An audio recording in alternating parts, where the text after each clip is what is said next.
there. This is Kathleen Randelia with Brandon's House Counseling Center. This is our Monday mental health moment today, and I'm just taking a moment to jot down a few ideas that I've had from my week so far. I know it's only Monday, but you know, Mondays can be pretty busy sometimes. This is actually one of those journals that I enjoy using that has blank pages in it, no writing, so I can do some sketching or bullet points or drawing, whatever I feel like doing. But today, let me put this down for a minute and I'll give you a little bit of an update about what's happening at Brandon's House. So first off, if you don't know, Brandon's House is a nonprofit counseling center for teens. We are based in New Albany, Indiana, but we serve all of southern Indiana and even a few families from Kentucky area. If they're willing to drive to us, we'll see them, basically. So what makes Brandon's House unique, though, is that as a nonprofit, it is our mission to provide free mental health counseling. That's right, free. So you don't have to have a certain income level or insurance of any particular kind. Brandon's House is free. We don't bill our clients whatsoever. In order for that to continue happening, we as a nonprofit agency do have fundraisers throughout the year. And we just had a big walkathon in May, and that was really awesome. We had great turnout and a lot of people who participated, some with really awesome sponsors. So you'll have to go to our website and check out some of the pictures we have from that event as well. But we also have ongoing fundraisers of a GoFundMe campaign that we do every month that has a 31 on it. So we had just last week here, May 31st, we had our campaign that we did for that. And that's because on the 31st, we have a base cost every time we have a session of $31. That's what it costs us. Again, our counseling sessions are free to our clients, but we have that basic charge. And so whenever you see a 31 on the calendar, we want you to think of Brandon's House, and if you're able, to donate $31 or more to help a teen in need. So right now, we're going to talk a little bit about, in our mental health moment today, a mental health tip for decreasing your stress. And the tip this week is talking about journaling. And there's many different types of journaling, so don't log off if you're going, I don't like writing, that's not me, or that's a girl thing, and I don't want a diary, and that's just weird. Stick with me, okay? We're gonna address some of those things in a minute, okay? But first off, let's talk about our next fundraiser at Brandon's House. Do you have anything unique at your house that you're not really using anymore, any collectibles, or maybe you have a business that you like to support local other agencies like Brandon's House, and you feel like you could donate or sponsor, or maybe you just like to shop and put together gift baskets. Well, we have an online auction coming up in August, and this is really one of our more interactive, fun fundraisers because, hey, you get to find awesome things, you get to create cool baskets or donation items. And so this year is all online, but the auction goes for a whole week in August from the 15th to the 21st. And it's really going to be a neat fundraiser, but we do need auction items. So we take anything that is collectible or gently used. We'll take a few used things. We do ask for things that are like $20 and up value. We're not going with a garage sale theme. We want it to be things that people are going to want to bid on for an online auction.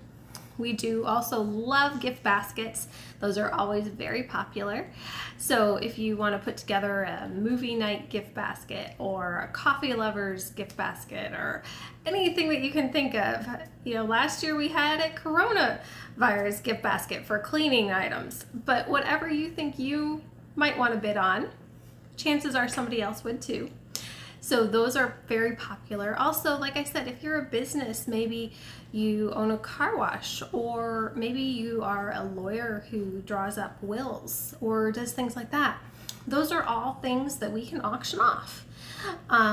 Maybe you're an artist and you do quilts or paintings or things of that nature. Again, those are things that people like to buy. They also like to do things. So package deals of maybe a dinner and a movie or different things like that. Anything you can think of that, like I said, you would enjoy or you would spend money on, chances are our audience would too. So we are collecting items to be donated, but if you really can't think of anything that you have that we really want in our auction, you could sponsor it. So we have 4 different levels of sponsorship, and each one has a different thing that you get with that as far as appreciation and a little bit of marketing and publicity for your business or whatever you're doing. So we have different levels there with the sponsorship. So check it out. I'll be telling more and more as we go. We will have a couple of drop-off days coming up in July and in August for dropping off donations for the auction. But you can drop them off before then too. Or you can just give us a heads up that you're going to be dropping them off, just so we know a little bit how we're doing on getting items. So that's what we have going on at Brandon's house. Definitely an exciting time. Everybody always loves the auction, and like I said, you can always find some really cool things too. So now, journaling. Like I said earlier, there's a lot of different viewpoints that people have on journals. Some people think of them as diaries, and we write about our deepest, darkest secrets and crushes and thoughts and feelings. You can do that. That's all right. Others use their journals for when they travel. They may record what they did and the places they went and the new foods they tried and all these different kind of things. That's always a fun way to go back and look at your event that you did or your trip a few years down the road and say, oh yeah, I remember that, or oh, I completely forgot. That little hole-in-the-wall restaurant was such a neat place to go, and then that walk on the city lights, amazing, whatever it might be. If you write it down, then you'll be able to turn back and think, oh yeah, that's it. But we use journals a lot in therapy also. In fact, I would say journaling is one of the coping skill behaviors that we encourage a large portion of our clients to start doing. And even if you're not, like I said, a writer or really into journaling as such, however you might phrase it, it could still be effective for you. So why journal? Well, because we've talked about a lot before. When you are stressed, things go on in your head, you have lots of thoughts, it can be hard to shut them down. Anxiety has this tendency to snowball effect, and it just accumulates and it gets bigger and bigger and bigger until it's this big snowball that's just going to crush you and you can't cope, right? Well, if you get those thoughts out of your head, it will help you. But that's not the only thing you have to do to relieve that stress. There's a few things. But first off, getting it out. And what's one way to do it? Well, you can talk to somebody about it. Sometimes we don't feel like talking to somebody else. Another way is to write it out. And, hey, look at this pen. This is our Brandon's House pen. And if you participate in some of our events, our walkathon we had, our winners got this, our 5K run participants last year, just a plug, all have our handy dandy pens. Could be yours at our next 5K.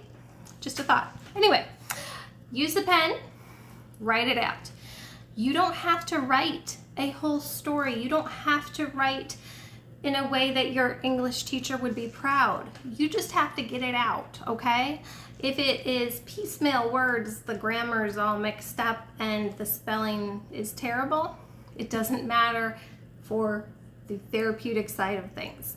The purpose of journaling is to get it out of your head and into a concrete form. After you do that, then you can start to process it. So that's one version of why journaling can help, right? So basically it's a venting process, or just cathartic, getting it out, which is helpful with stress. Another aspect, though, of why journaling can be so effective in therapy is because once you have it out on paper, you are going to start processing it, okay? So maybe not in an in-depth way that you might in therapy, although if you are in therapy, often you might bring in journal entries to process those with your therapist. That could be something you would do. But if you're not in therapy, you're just looking at how can you help yourself. When you have something written out, you're going to go back and you're going to look at it and you're going to, oh, okay, so I thought this in this situation, or gee, that statement I made seems really negative. I wonder if I could think of it in a more positive way. Or maybe, you force yourself to look at something and say, okay, yeah, that really is what happened. And when I put it out there, it makes it very real that this is what occurred and this is why I feel angry, sad, anxious, whatever it might be. But getting it out there helps you to become more familiar with your mind and your thoughts. Because sometimes we get really busy, and if our thoughts are producing feelings that we don't like, we just kind of shove them away. We don't want to think about things that cause us anxiety or stress. We're too busy for that. But by writing it down, you start to think about it a little bit more and you start to process it. And that can be therapeutic.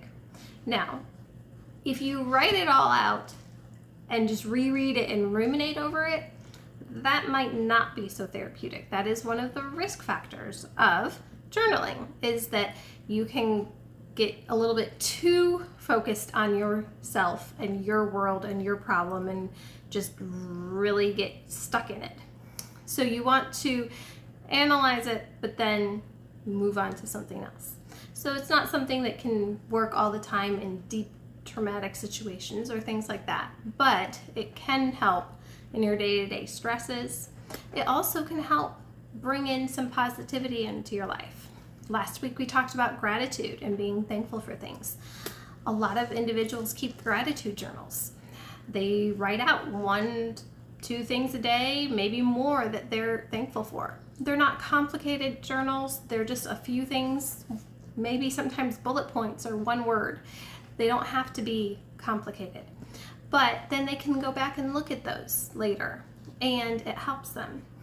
The other day, in trying to make some effort to organize my house, I came across several journals that I had from maybe about 15 years ago or so, 10-15 years ago, different times. And as I was glancing through them, I was reading a few things, and it helped me to realize different personal growth that I had had and that other individuals in my life have had in the last decade. And so it gives you some insight in that way as well. You can look at it and say, oh wow, yeah, at that moment it seemed like it was a very big thing, and it was, but we overcame it. We dealt with the stresses that we had, and we learned to heal and cope, and the pain that might have been there then isn't quite so fresh now. Yes, there might be a scar, but I can still process in my day, and it helps me realize the strengths that I've developed. So it can be very rewarding in that sense from personal growth side of things as well. Now, also, it can be just an act of writing things out, getting those thoughts out of your head. It doesn't have to always be analyzing your feelings and your thoughts and all these deep things that you might not want somebody else to read.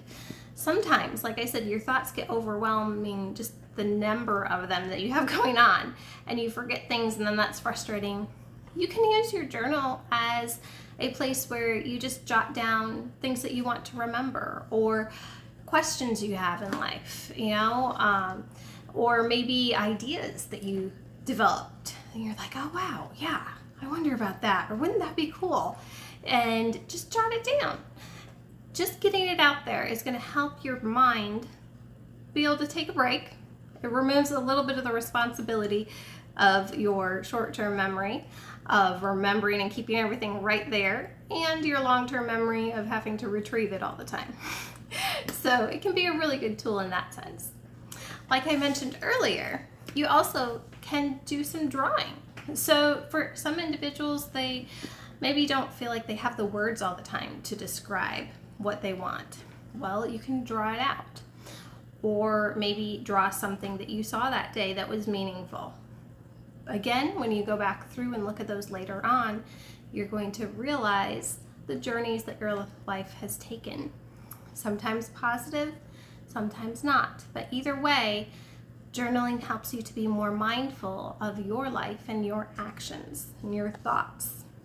And as we've discussed before, being more mindful in the moment, helping us to realize what's happening in our life, helps us to live with intention and to reduce our stress and overall enjoy life a lot more. So this week, I hope that you might find a way that you could include some journaling in your life, whether it be a gratitude journal or jotting down your to-do lists and then going back through and checking off what you've accomplished and feeling that sense of reward for what you've done. Or maybe really processing, getting some of those thoughts that are bothering you onto paper and then looking at them and thinking about, is this a helpful thought for me? Is it not? How could I change that thought? What would I like to be thinking or feeling instead? And really starting to get to know yourself and your emotions and your thoughts a little bit better. As you're thinking, remember at Brandon's house, we are still collecting items for our auction that will be in August. It's definitely not too soon to drop those things off. If you're interested in donating something, if you aren't sure if it's the right idea for our auction, if it would be a good fit or not, just contact us, let us know, and we can go over it with you. So we'd be happy to discuss that. Remember, you can also always sponsor the event. And then, of course, once we have our auction in August, we want you to bid. We want you to bid and share it with everybody you know. If you think that you have a group that would be interested in hearing more about our auction, also please let us know. We have some handout material we can get to different businesses and community agencies. Again, thank you for tuning in. I'm Kathleen Rendalia with Brandon's House Counseling Center, and this has been our Monday Mental Health Moment this week. Take care.